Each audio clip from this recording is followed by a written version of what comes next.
So thanks all for joining. This class is going to be very easy one because the discussion of previous class will be added in this discussion or in tonight's group study, because William Wordsworth and S.T. Coleridge, first of all, they were very good friends. They both were very good friends, and they both jointly published Lyrical Ballad in 1798. And because of these two writers, according to the critics and historians, Romantic period started in the history of English literature. Okay, so both were very close and very good friends, but because of their theoretical problem, I mean problem in concept, problem in ideas, problem in theory, S.T. Coleridge is a poet, Wordsworth is also a poet. So Wordsworth has his personal opinion and theory about the structure of poetry, about the poetic diction, about the definition of poetry, about imagination, about fancy, about dream, whatever, about meditation, about supernaturalism, about naturalism. He has his personal elements with personal definition, but like that, Wordsworth had the same. He had also personal opinions, personal theory. So because of their poetical discrimination, according to their theory, they were separated in the end of their time, in the end of their life. Okay, so they both were separated. It was not a kind of enmity because of blood, because of land, because of property, but the purpose of both poets was to present the best structure of literature, best definition of poetry, best structure and form of poetry, best definition of fancy, imagination, best source of poetry. This was the purpose of both poets. Okay, so the criticism of the poets, the criticism of the literate persons is not bad, and that's why it has been added in our syllabus. So because of their open criticism, the readers will get the pure things, pure literary works. The next generation will get the best literary works, and they will learn best things, best ways, best structures, forms, how to select words. That's why the criticism of the poets and writers. So this is not bad, this is best for the readers. Okay, that's why literary criticism is also a part of literature, nothing else. Like the criticism of Ulama Ikram.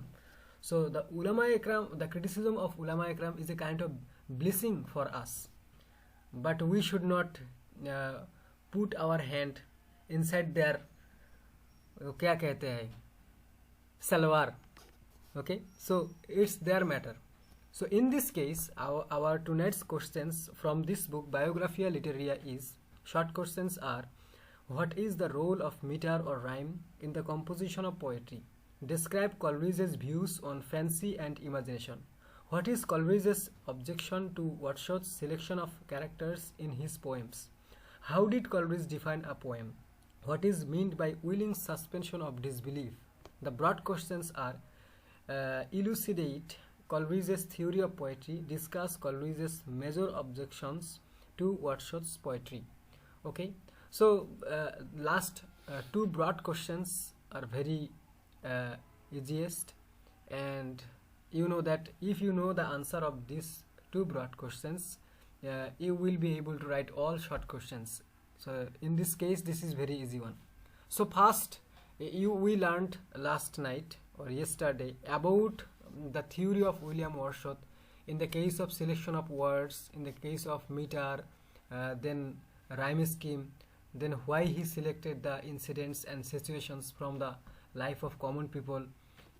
So after that, you know that we learned the preface to Lyrical Ballad of 1802. The preface that was written in 1802, we learned that last night. Okay, and right now this book Biographia Literaria was published 13 years later after the preface of William Wordsworth. That means This Biographia Literaria was written in 1817 and published in 1818. Okay, so Biographia Literaria was written in 1817 and was published in 1818. Okay, and the preface to Lyrical Ballad written by William Wordsworth, it was what we learned last night, it was written in 1802. So count the years, the distance between two books, two literary books. Okay, almost 15 or 16 years. So because the last preface William Wordsworth wrote because of his lyrical ballad that was in 1815. Okay, 1815. So William S.T. Coleridge observed everything, noticed everything.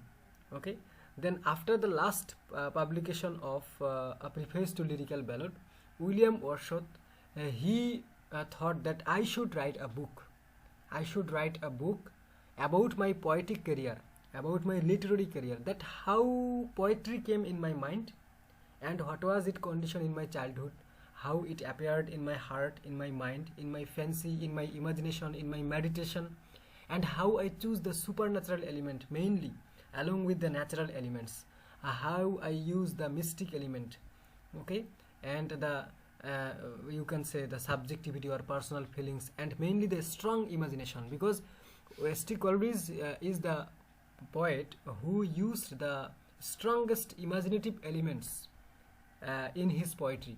And in this case, according to the use of imagination and creativity, William S.T. Coleridge is greater. S.T. Coleridge is greater than William Wordsworth. Remember it. Okay. So, why there was a kind of separation between S.T. Coleridge and William Wordsworth? The separation because of their different theories. Different theories according to the poetic diction, different theories according to the selection of themes and topics and characters, different opinion according to the definition of poetry. Okay, according to the definition of poetry. Okay, so when yes, Mazharul Islam, ওই যে বললেন না মানে কলোরিজ Wordsworth is A greater কোন বিষয় এটা? The questions are depend on their differences. Okay, I am going to discuss. So first of all, যখনই ওই বায়োগ্রাফিয়া লিটারেরি থেকে যে কোনো ব্রড কোশ্চেন্স বা শর্ট কোশ্চেন্স এর উত্তর যে কেউ লেখুক না কেন, তাকে অবশ্যই আগে ওয়ার্ডসওয়ার্থের কথা উল্লেখ করতে হবে। কারণ ওয়ার্ডসওয়ার্থ যে কথাগুলো বলছে সেই কথাগুলোকেই তিনি ক্রিটিসাইজ করে ওটাকে ভুল ধরেছেন অথবা প্রশংসা করেছেন, তারপর নিজের জিনিসটাকে তিনি এস্টাবলিশ করছেন। অ্যান্ড দ্যাটস ওয়াই বায়োগ্রাফিয়া লিটারেরিয়া পড়ার আগে এই যে প্রিফেস টু লিরিক্যাল ব্যালট পড়তে হবে। যেহেতু আমরা গতকালকে ওটা পড়েছি, তো আজকে আমি এতটুকু বলতেছি যে এই বায়োগ্রাফিয়া লিটারেরিয়া থেকে যে কোনো কোশ্চেন্স ব্রড হোক বা শর্ট হোক, এটাকে এস্টাবলিশ করতে হলে, লিখতে গেলে অবশ্যই আগে ওয়ার্ডসওয়ার্থের কথা লিখতে হবে। কারণ এই যে কথার কথা যে রাইম স্কিম বা মিটার সম্পর্কে ওয়ার্ডসওয়ার্থ কি বলছেন আর তারপর ইনি কি বলছেন, এই দুইটা মিলে একটা উত্তর হবে। তারপর describe Coleridge's views on fancy and imagination, fancy and imagination সম্পর্কে কি বলছেন এটা তো বলা লাগবেই। তারপরে এটা সম্পর্কে ওয়ার্ডসওয়ার্থের কি ছিল এটাও বলা লাগবে, নাহলে কিন্তু তিনি এগুলোকে নতুন করে ডিফাইন করতেন না। মানে যদি এস.টি. কলরিজ ওয়ার্ডসওয়ার্থের প্রিফেস দ্বারা স্যাটিসফাইড থাকতো, তার সব কথায় একমত হতো, তাহলে কিন্তু সে এটা লিখতো না। And what is Coleridge's objection to Wordsworth selection of characters in his poems? Selection of characters দ্বারা দুইটা জিনিস বোঝাবে, একটা হচ্ছে সিলেকশন অফ থিম আর একটা হচ্ছে সিলেকশন অফ ক্যারেক্টার্স। হ্যাঁ মাজারুল সাহেব, না ঠিক আছে, বুঝতে পারছেন। আচ্ছা, তো এটা একটা প্রশ্ন। আর দ্বিতীয় প্রশ্ন হচ্ছে how did Coleridge define a poem? What is meant by willing suspension of disbelief? Willing suspension of disbelief will lead you to supernatural element. এখানে অনেকগুলো কথা আছে যে কথাগুলো একটা লেকচারে বলা সম্ভব না। প্রথম কথা হচ্ছে যে আমরা এই জিনিসটা জানতাম যে William Wordsworth is a poet of nature. কারণটা কি? Because he idealises nature. তিনি প্রকৃতিটাকে একটা আইডিয়াল হিসেবে তুলে ধরেছেন, মানে এটাকে ফলো করা যায়, এটাকে অনুসরণ করা যায়। কথা বোঝার চেষ্টা করতে হবে বাংলায়, যে উইলিয়াম ওয়ার্ডসওয়ার্থ প্রকৃতিকে এবং প্রকৃতির এলিমেন্ট, ন্যাচারাল এলিমেন্টগুলোকে এমনভাবে তুলে ধরেছেন এবং সেগুলোকে তিনি আইডিয়ালাইজড করেছেন, মানে এগুলোকে ফলো করা যায়, এগুলোকে অনুসরণ করা যায়। যেমন তিনি তার বোনকে বলেছেন যে follow nature and make a good friendship and relationship with nature. কারণ নেচারের সঙ্গে যে ভালো সম্পর্ক রাখে, নেচার তার সঙ্গে কখনো ধোকা দেয় না, তাকে নিজের প্রকৃতিতে নিজের ছায়ায় আগলে রাখে। কারণ কি? কারণ nature is the shape of god. কারণ নেচার এককভাবে নেচার না, nature is the shape of god. কারণ ইন এভরিহোয়ার, মানে আমাদের আমরা যখন উর্দু পড়ছিলাম মাদ্রাসায়, তো এক কবি এরকম, মুসলিম কবি এরকম বলছিল যে আল্লাহ তাআলার অস্তিত্ব খুঁজতে গিয়ে এভাবে বলছিল যে হার ফুল মে তু হ্যায়, গুল মে তু হ্যায়, শাক মে তু, জিধার দেখতা হুঁ मैं তু হি তু হ্যায়, তু হি তু হ্যায়, তু হি তু। এর মানে হচ্ছে যে যেদিকেই আমি তাকাই না কেন, এগুলোর সৌন্দর্য দেখে আমি অবাক হয়ে যাই আর ভাবি যে সমস্ত সৃষ্টির মাঝেই যেন মহান আল্লাহ তাআলা বিরাজমান, এরকম। তার মানে তিনি সৃষ্টিকে আল্লাহ বলেননি, তার অস্তিত্ব খুঁজে পেয়েছেন, এটা জায়েজ আছে, ব্যাপার না। কিন্তু যদি সরাসরি যদি গাছকে বলতো যে ক্রিয়েটর, তাহলে শিরক হয়ে যেত। ঠিক আছে, এই আর কি। তো যেটা বলতে চাইছিলাম যে উইলিয়াম ওয়ারশথ আইডিয়ালাইজেস নেচার, আর এসটি কলরিজ কি করেছে? ST Coleridge naturalises super natural element. এর মানে হচ্ছে যে সুপার ন্যাচারাল যে এলিমেন্ট কোনগুলা, যেগুলোকে সায়েন্টিফিক থিওরি দ্বারা প্রুভ করা যায় না, সায়েন্টিফিক থিওরি দ্বারা প্রুভ করা যায় না, সায়েন্স যেগুলোকে বিশ্বাস করে না, যেমন যেগুলা beyond the power of human, beyond the power of nature, প্রকৃতির থেকে বেশি ক্ষমতাশীল, মানুষের ক্ষমতার বাইরে। যেমন গোস্ট একটা উদাহরণ, গোস্ট বা অ্যাঞ্জেল, এগুলোকে আমরা সরাসরি দেখতে পারবো না, এবং এগুলো আমাদের থেকে অনেক শক্তিশালী। যেমন ডেভিল, ইভিল, গোস্ট, লুসিফার, যে এই ক্যারেক্টারগুলো, এবং আরও যদি এইরকম ওই ধরনের কোনো কিছু, যেমন মনস্টার, মনস্টার একটা সুপার ন্যাচারাল ক্রিয়েশন।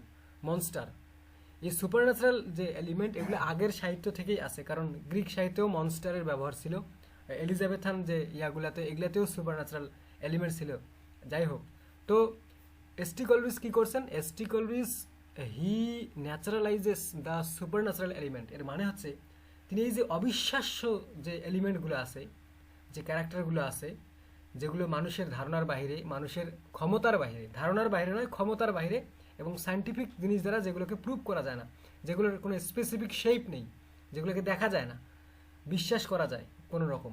তো এই জিনিসগুলোকে তিনি এমনভাবে প্রেজেন্ট করছেন, এত টেকনিক্যালি প্রেজেন্ট করছেন, যে ওগুলো পরে মনে হয় না যে এগুলো সুপার ন্যাচারাল, মনে হয় যে এগুলো natural.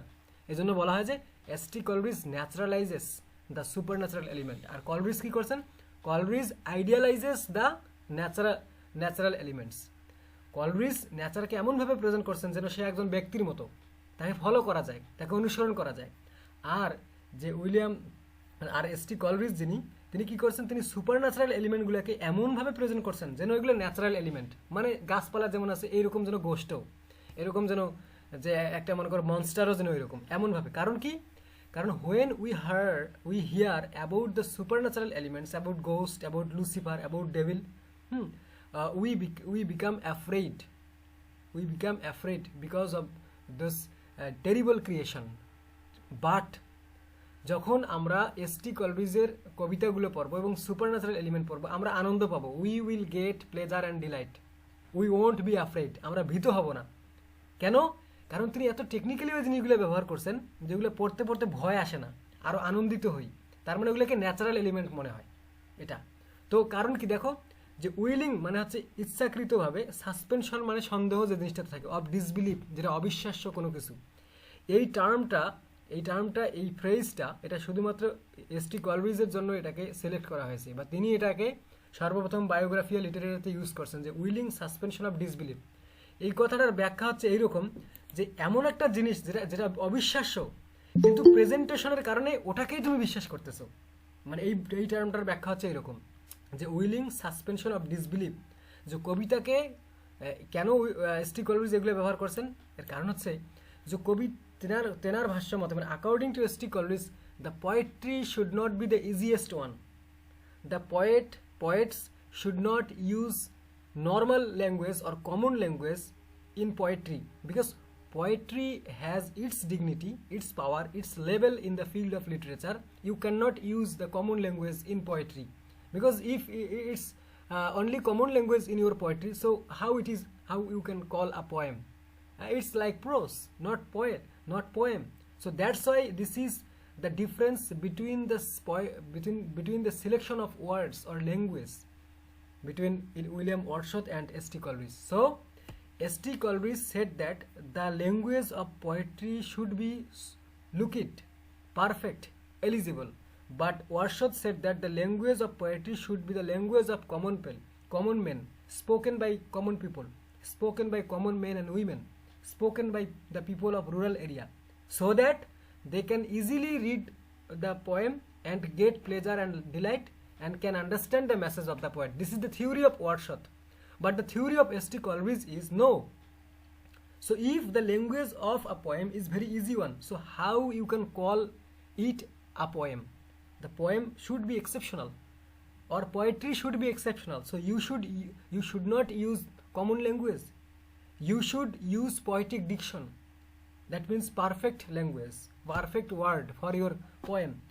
And that's why when you will read the poem of William Wordsworth, this is very easy one. And if you read the poem of S.T. Coleridge like Kubla Khan, it will break your teeth. It will break your teeth, the poem Kubla Khan. Okay?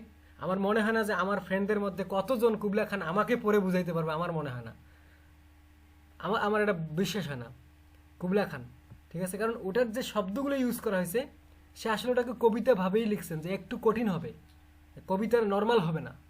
এই যে ওয়ার্ডশতের কবিতার মতো কিন্তু normal না তার কবিতা, তার কবিতায় কঠিন কিছু ওয়ার্ড ইউজ করা আছে, একটু ডিফারেন্ট ওয়ার্ড, মানে একেবারে যে হাই লেভেলের কঠিন এটা না, মানে একটু তো পার্থক্য করে দেব যে প্রোস এবং পোয়েট্রির মধ্যে যে শাব্দিক যে পার্থক্য, এটা এই যে দুইজনের মধ্যে এটাই ডিফারেন্স, এটাই হচ্ছে, এটাকেই তিনি প্রশ্নবিদ্ধ করেছেন। So S.T. Coleridge criticized the selection of language of William Wordsworth.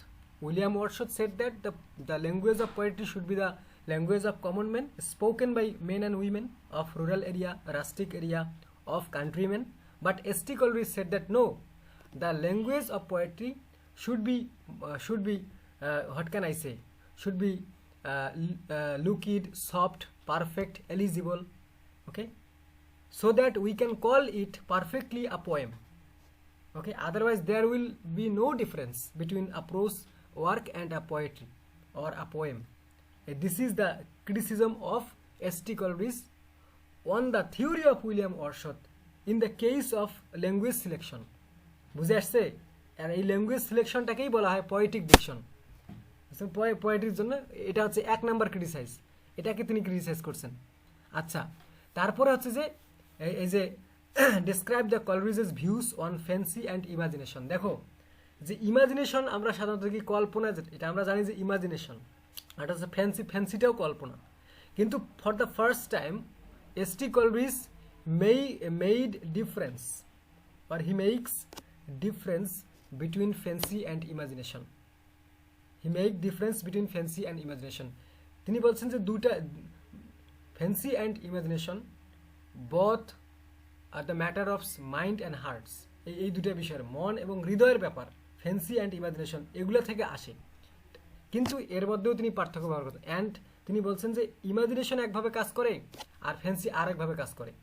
এই S.T. Coleridge তিনি তার মতে এটা ব্যাখ্যা দিয়েছেন যে ফ্যান্সি এক জিনিস, ইমাজিনেশন আরেক জিনিস, কিন্তু ফ্যান্সি এবং ইমাজিনেশন উইলিয়াম ওয়ার্ডসওয়ার্থের কাছে সিনোনিম, মানে দুটো একই উদ্দেশ্যে। ফ্যান্সি এবং imagination according to William Wordsworth both are same. এইভাবে যুক্তি দিতে হবে পরীক্ষায় লেখার সময়। একেবারে গাইডের লাইন মুখস্থ করলে ওটা মনেও থাকবে না, ওটা কোনো কাজে দেবে না, কিন্তু but this is the main purpose that fancy and imagination both are same to William Wordsworth but not to S.T. Coleridge, because S.T. Coleridge defines imagination in one way and fancy in another way. এটা বোঝা লাগবে, ঠিক আছে? আচ্ছা, এটা তো আমি পরে এটা বুঝে দিচ্ছি। তার আগে how did Coleridge define a poem, এই জিনিসটা বুঝতে হবে। এই কথাটা আমরা সবাই জানি যে পোয়েট্রির কোনো স্পেসিফিক ডেফিনেশন নাই, এখানে শত শত পোয়েট্রির ডেফিনেশন আছে। কারণটা কি? যে পোয়েট তার হৃদয় থেকে আসা অনুভূতি নিয়ে যেভাবে কবিতা লিখছেন, কিছু স্ট্রাকচারকে হয়তো প্রিভিয়াস স্ট্রাকচারগুলোকে ফলো করেছেন, কিন্তু তার যে অনুভূতিটা সেই কবিতায় রূপ দিয়েছেন, এটা দিতে গিয়ে সে যেটা ফিল করছেন সেটাই তার কাছে poetic definition or the definition for poetry. এটা ঠিক। তো কত কবি গেছে, আগের কবি, বর্তমান কবি, প্রেজেন্ট কবি, বা ইংলিশ কবি, গ্রিক কবি বা রোমান কবি বা আরবি কবি, যত ভাষার কবি আছে সবার প্রত্যেকটা কবির কিন্তু আলাদা আলাদা পার্সোনাল ডেফিনেশন আছে কবিতার, বা ডেফিনেশন অফ পোয়েম আছে। তো এই জন্য কিন্তু আমাদের স্টাডি গাইড যারা আমরা পড়ছি, স্টাডি গাইডে দেখবা যে যেখানে পোয়েট্রি সম্পর্কে একটা লেখা আছে, যে শর্ট নোট কিছু করা থাকে না, মানে প্রশ্ন, তারপরে প্যারাগ্রাফের এক্সপ্লেনেশন। যাদের কাছে গাইড আছে, গাইডের 289 পৃষ্ঠা, লিটারেরি ক্রিটিসিজমের নতুন যে গাইডটা আছে এটার 289, 289 এই পেজে যদি দেখা যায়, এখানে পোয়েট্রি শব্দ ব্যবহার করে কলরিজের মতামত দেওয়া আছে। যেমন আমরা সাধারণত ওখানে সুন্দরভাবে একটা খুবই সুন্দর কনভারসেশন দেওয়া আছে, যে আমাকে যদি if someone ask me that what is god, I will answer বা I will reply I don't know. But if someone don't ask me what is God, I will say I know. কি বুঝলা? মানে একটু mysterious answer, যে কেউ যদি আমাকে জিজ্ঞাসা করে যে গড কি, আমি বলবো যে আই ডোন্ট নো, আমি জানি না। কিন্তু কেউ যদি আমাকে জিজ্ঞেস না করে যে গড কি, তাহলে আমি বলবো আই নো, আমি জানি।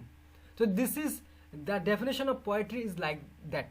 এই কথাটাও যদি উল্লেখ করা যায় পরীক্ষায়, এটা খুব ভালো। So specifically like William Wordsworth, এটা কথা খুব সহজ, এটা মনে রাখা ভালো, যে S T. Coleridge, Samuel Taylor Coleridge did not define specifically or did not give any definition for poetry। যেমনভাবে কি উইলিয়াম ওয়ারশথ কিন্তু একটা ডেফিনেশন দিচ্ছেন, যে poetry is the spontaneous overflow of powerful feelings that comes from tranquillity. এরকম, যে poetry is the spontaneous overflow of powerful feelings, এটা this is the definition of William Wordsworth. এটা কিন্তু এস.টি. কলরিজ এভাবে স্পেসিফিকলি কোনো definition দেননি poetry, ঠিক আছে, কোনো ডেফিনেশন পোয়েট্রি দেননি।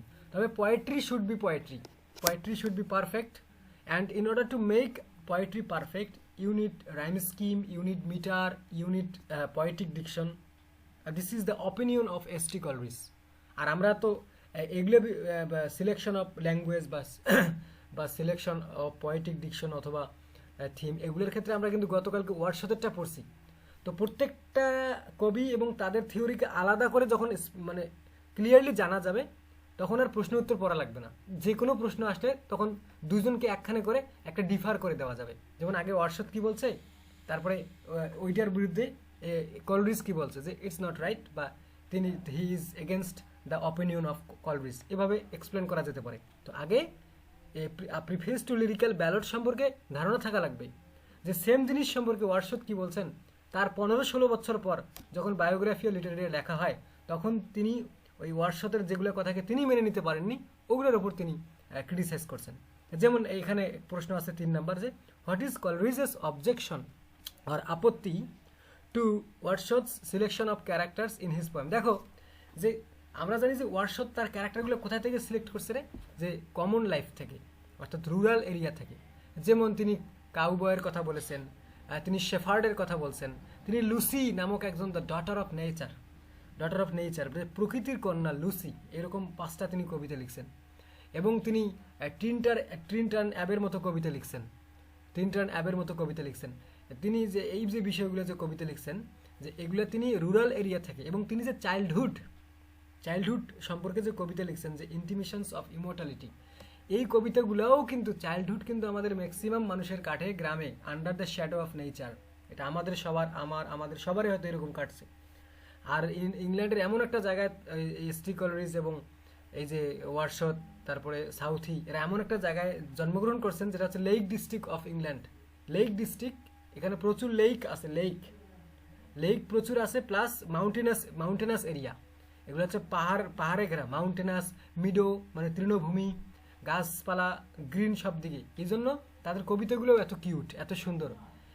যে জায়গার কবি যেমন, কবির আশেপাশে যদি পাথর থাকে, যেমন গ্রিস, অ্যাথেন্স, যেমন বলা হয় যে কবিতার মানে ইউলিসেস পড়ছি, ইউলিসেস কবি যে এথেন্সের কথা আছে, এটা হচ্ছে একটা মানে স্টোনি ল্যান্ড, পাথুরি ল্যান্ড, যেখানে কোনো কিছু জন্মে না। তো ওই জায়গার কবি বলবেই যে এখানে এমন একটা জায়গায় আমি বসবাস করি যেখানে কোনো গাছপালা নেই, কোনো ঘাস নেই, কোনো সবুজ নেই।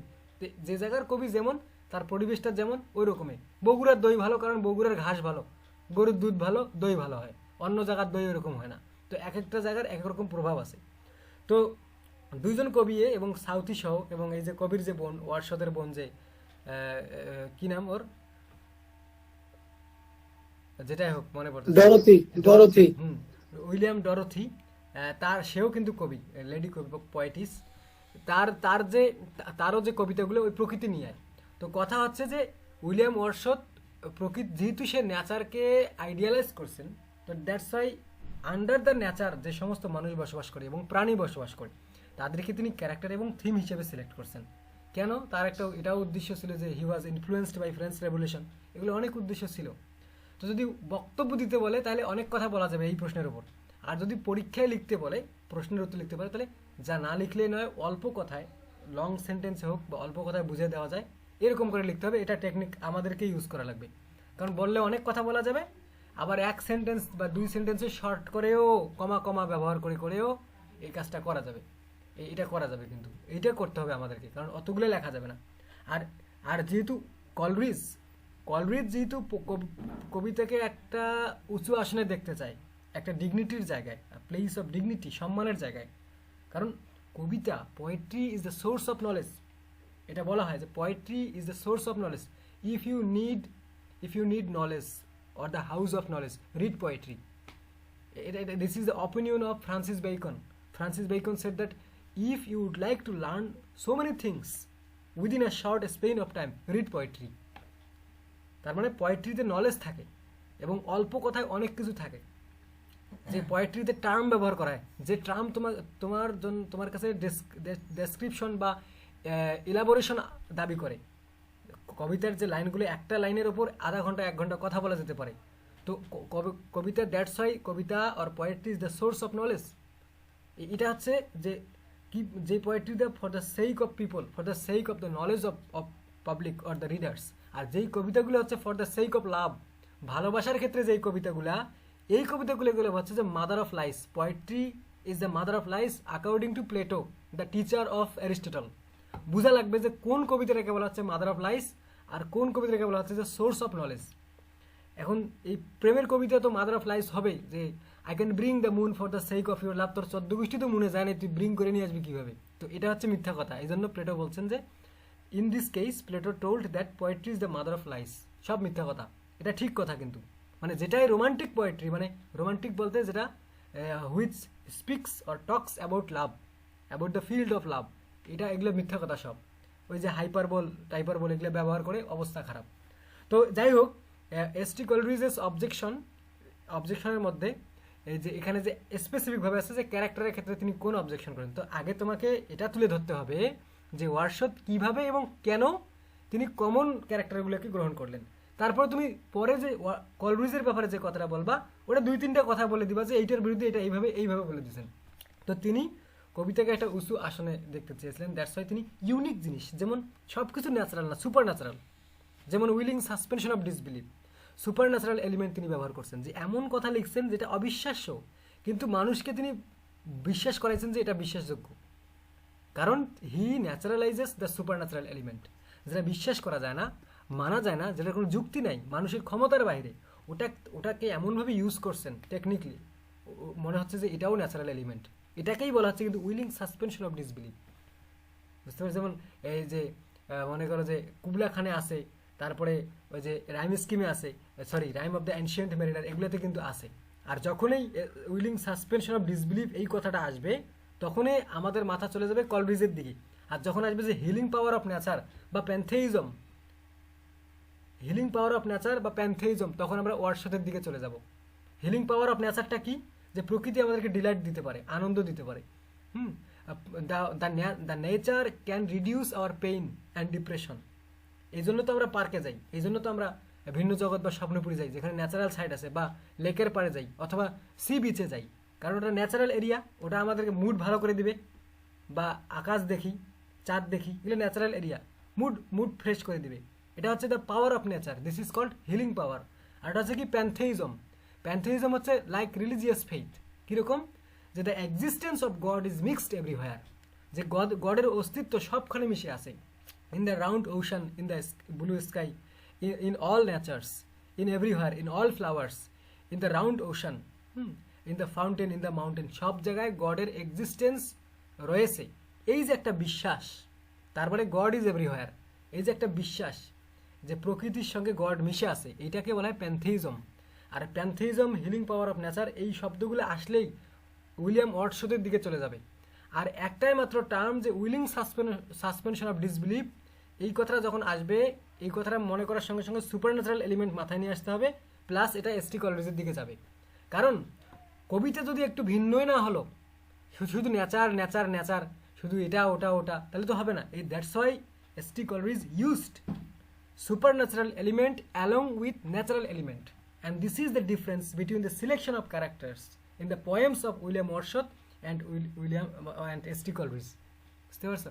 তো আগে যেটারও উত্তর দিতে হবে, আগে ওয়ার্ডসওয়ার্থের কথা লিখতে হবে, সে কি মামলাটা করছে এখানে, তারপরে অল্প কথা কলরিজের দিলেই হয়ে যাবে এটা। কারণ যেহেতু এটা প্রুফ টাইপের প্রশ্ন, এগুলা যে ওই কি করছে আর এই কি করছে, মানে কন্ট্রাস্ট অ্যান্ড অপোজিশন বা অপোজিট যে অপিনিয়নগুলা সাহিত্যিক যে স্ট্রাকচার বা সিলেকশন সম্পর্কে, এটা এই আর কি। তো যেটা বললাম, what is the role of metre and rhyme in the composition of poetry, যেহেতু এই প্রশ্নটা যদি এই প্রশ্নটা এইভাবে ওপেনলি এই প্রশ্ন আসে, তাহলে এখানে কিন্তু একটা সন্দেহ থেকে যায়, এটা মাথায় রাখা লাগবে। যদি এই প্রশ্ন যখন পরীক্ষা দিবে আমাদেরকে লিটারারি ক্রিটিসিজমে, তখন কিন্তু বলবে না যে এটা ওয়ার্ডসওয়ার্থের থিওরি আর এটা এসটি কলরিজের, কারণ এটা একটা ওপেন একটা বেয়ার একটা কোশ্চেন। কীরকম যে what is the role of metre and rhyme scheme in the composition of poetry. এখন এই বিষয়ে কিন্তু ওয়ার্ডসওয়ার্থেরও কথা আছে, কলরিজেরও কথা আছে। তো পরীক্ষায় যখন এটা আমরা শর্টে লিখি বা ব্রডে লিখি, শর্টে লিখলেও ওয়ার্ডসওয়ার্থের কথা আগে বলতে হবে, তারপরে ইয়ার কথা বলতে হবে, যে কলরিজের কথা বলতে হবে। কথা কি? কথা একই, যে William Wordsworth respect were followed or what can I say, he said that the meter and rhyme scheme in poetry is good because it differs between prose and poetry. এই কথাটা কিন্তু উইলিয়াম ওয়ার্ডসওয়ার্থ বলছেন, যে মিটারের ব্যবহারটা, metre helps to set mood and attitude of the poet. Meter helps to set the mood and attitude of the poet, the expression of the poet, and it creates impressions among the readers. এটা হচ্ছে William ওয়ার্ডসওয়ার্থের কথা, কিসের ব্যাপারে?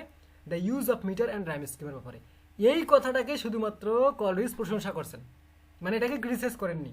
তাহলে সহজ কথা হয়ে গেল। তো আগে এইটা ওয়ার্ডসওয়ার্থ কি বলছেন এটা আগে তুলে ধরতে হবে, তারপর শেষে বলতে হবে যে S T Coleridge agreed with this opinion what William Wordsworth said about the use of meter, about the importance of meter and rhyme scheme in the field of poetry. তার মানে এটার কোনো মতামত নাই, কোনো মানে সমালোচনা নাই। বুঝতে পারছেন সবাই? So metre, the use of metre and rhyme scheme, এই দুইটার ব্যাপারে ওয়ার্ডসওয়ার্থেরও যা মতামত, কলরিজেরও তাই মতামত। Coleridge praises the opinion of William Wordsworth on the use of metre and rhyme scheme. যেভাবেই সেন্টেন্স ইউজ করো কারেক্ট হলেই হলো, মানে তো মেইন কথাটা সেট হলেই হলো।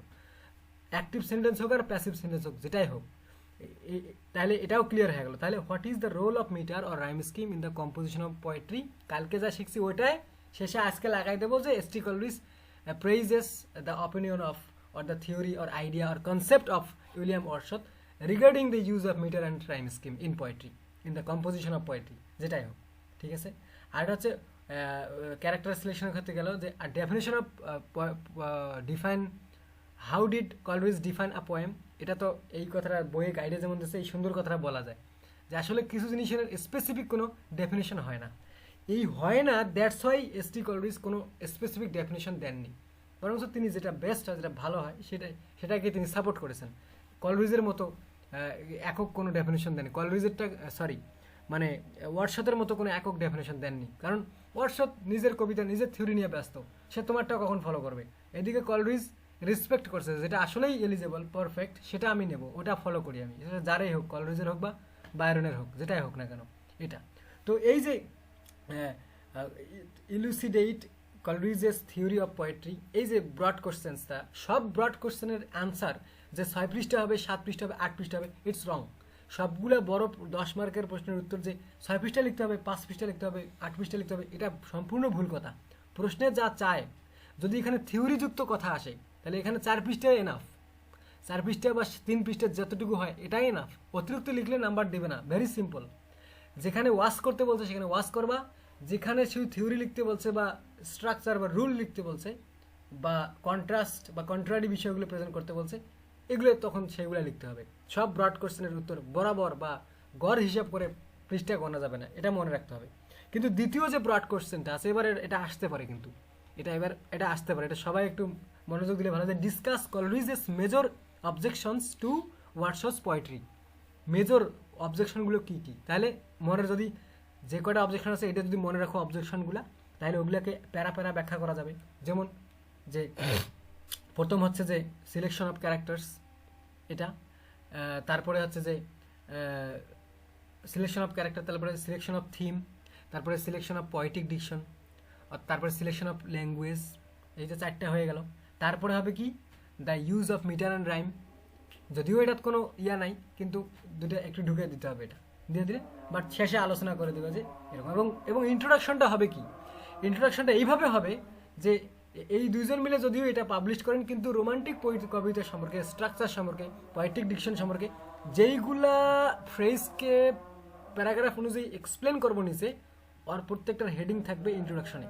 ইন্ট্রোডাকশন পড়লে বুঝে যাবে যে নিচে কোনগুলো এক্সপ্লেন করতেছ, তো এরকম টেকনিক্যালি একটা লিখলেই হয়ে গেল, এই আর কি।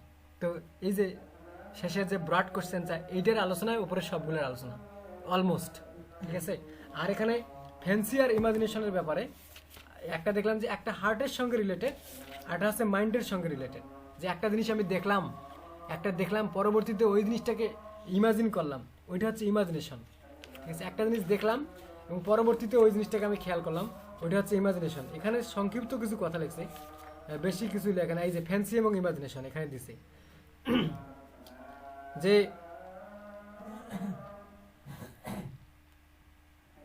এই দেখো এখানে আছে যে imagination is a creative power. Imagination is a creative power. It can give shapes and forms of beauty by fusing and unifying the different impressions it receives from the external world. মানে যেটা আমি সংক্ষেপে বললাম যে প্রকৃতিতে যা দেখি আমরা, বাইরে যে জিনিসটা আমরা দেখতে পাই, ওই জিনিসটা দেখার পর ইমপ্রেসড হয়ে ওই রকম আর একটা জিনিস ক্রিয়েট করা, the power of your creativity দেখানো। যেমন উদাহরণটা কি, যেমন কুবলা খান আমরা পড়ছি, কুবলা খানের কিন্তু পৃথিবীতে অরিজিনাল রয়্যাল প্যালেস আছে। Kubla Khan, the grandson of Genghis Khan, the son of Gihatu Khan, এই যে চেঙ্গিস খানের ছেলে হালাকু খান, ওকদাই খান, গিহাতু খানের ছেলে হচ্ছে এই কুবলা খান। কুবলা খানের সত্যিই রয়্যাল প্যালেস ছিল, এখনও তার অস্তিত্ব বা এক্সিস্টেন্স এখনও পৃথিবীতে আছে, কিন্তু হুবাহু ওই রয়্যাল প্যালেসকে এস.টি. কলরিজ কবিতা লিখেননি, বরং ওইটার ব্যাপারে তিনি বইয়ে পড়েছেন, পরে ইমপ্রেসড হয়েছেন। ইমপ্রেসড হওয়ার পর তিনি ফ্যান্সিফুল হয়ে তিনি কলরিজের কবিতাটা লিখছেন, মানে কুবলা খান কবিতাটা তিনি লিখছেন, কুবলা খান। তো এনার প্রসেসটা আলাদা। তো এটা হচ্ছে ইমাজিনেশন, কোনো কিছু দেখে বা কোনো কিছু বিষয়ে জেনে সেটা দ্বারা ইমপ্রেসড হওয়া, এবং সেটা হচ্ছে এক্সটার্নাল ওয়ার্ল্ডে, মানে আউটার ওয়ার্ল্ড যেটা দেখা যায়, ইনার ওয়ার্ল্ড না, ইন্টারনাল না, এক্সটার্নাল ওয়ার্ল্ড।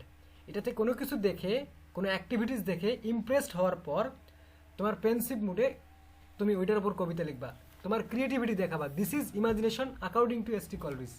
এটা হচ্ছে ইমাজিনেশন। আবার বলতেছি, S T. Coleridge defines imagination and fancy as being the activities of two different kinds. Imagination is a creative power, it can give shapes and forms of beauty. এটা সৌন্দর্যের আকার দিতে পারে, by fusing and unifying the different impressions it receives from the external world. এবং ফ্যান্সিটা কি? Fancy is the power of mind, ঠিক আছে। Fancy is the power of mind, ফ্যান্সির সঙ্গে মাইন্ড মনে রাখলে হবে। Fancy is the power of mind which combines what it perceives into beautiful shapes. বাস শেষ। এই যে সুন্দর জিনিসগুলো দেখে তুমি কি অনুধাবন করলা, কি উপলব্ধি করলা, এটা হচ্ছে তোমার ফ্যান্সি। আর এই যে তুমি যে এগুলোকে ক্রিয়েট করবা, এটা হচ্ছে imagination. Imagination is the power of creativity. আর fancy is the perception of your mind. বাস এই কথাও লিখতে পারো যে fancy refers to the perception of mind after observing any beautiful things or beautiful creation. যেভাবে মানে কথাটা অনুধাবন করার পর যদি তুমি তোমার ভাষায় লেখো, নো প্রবলেম। তো fancy is the perception of mind after observing the beautiful things, beautiful creation. আর imagination is the power of creativity after being impressed by the external things. বাস এভাবে লেখা যেতে পারে। তো মেইন কথাটা মনে রেখে এভাবে এক্সপ্লেন করা যেতে পারে। So this is the difference between fancy and imagination to S T. Coleridge, এই আর কি। সো আমি আবার দুইটাকে মনে রাখার জন্য বলতেছি, fancy is the power of mind, fancy is the power of mind or perception of mind. That is fancy is related to mind. উপলব্ধি বা রিয়েলাইজেশন, ঠিক আছে, পারসেপশন যেটাকে আমরা বলি। So fancy is the perception of mind after watching বলার দরকার নেই, after noticing or observing any beautiful things. কোনো একটা সুন্দর জিনিসকে দেখার পর সেটা সম্পর্কে তোমার অনুভূতি কি, উপলব্ধি কি, দিস ইজ ফ্যান্সি। ইমাজিনেশন হচ্ছে কোনো কিছু দেখে ওটাকে ক্রিয়েট করার একটা যে পাওয়ার, এটা, this is imagination. So imagination is to create something after observing something from the external world, from this world, from the outer world. এটা হচ্ছে বিষয়। তো পৃথিবীতে কোনো কিছু সুন্দর জিনিস দেখে সেটাকে নতুনভাবে ক্রিয়েট করার যে পাওয়ার, এটা হচ্ছে imagination, power of creativity. And fancy হচ্ছে কি, কোনো সুন্দর জিনিস দেখার পর তোমার মধ্যে যে একটা উপলব্ধি সেই সুন্দর জিনিসের ব্যাপারে, that is fancy. This is the opinion of or view of S T. Coleridge. Bus, easily হয়ে গেল। তো স্বর্ণা, আখি, ক্লিয়ার? Fancy, imagination.